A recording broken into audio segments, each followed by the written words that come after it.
ថ្មីថ្មីកាលបងមិនស្រីណាឆ្លងស្ពានយូរក្រោមដើមរៀងភ្នំកែកមកជាប្រភ្នូននៃរឿងស្នេហា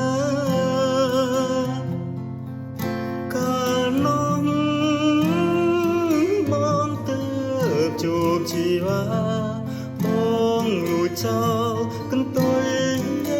ត្រាប្រាប់ថាបងស្នេហ៍តែស្រីអូមពេលភ្នំ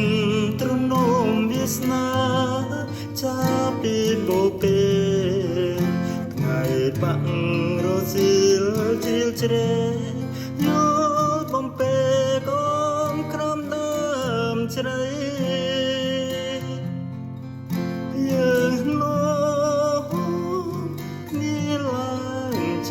ដំរីខំវិចងគម្រងនិស័យនៅថ្ងៃស្នេហ៍គ្រាដំបូង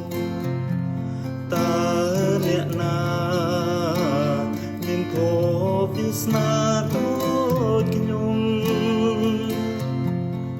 បានជួបមុំពីរំជ្រៀងយល់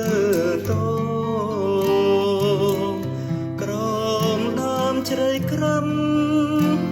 សង្ឃឹមញាប់ញ័រពេញទ្រូងរន្ធត់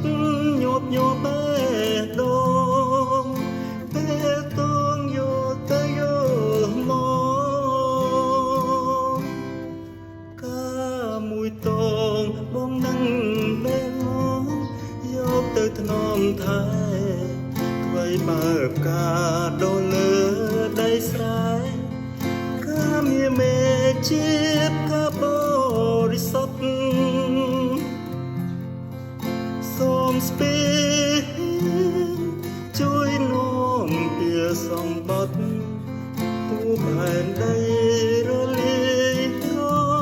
លត់ក៏មិនខ្វត់ចិត្តកា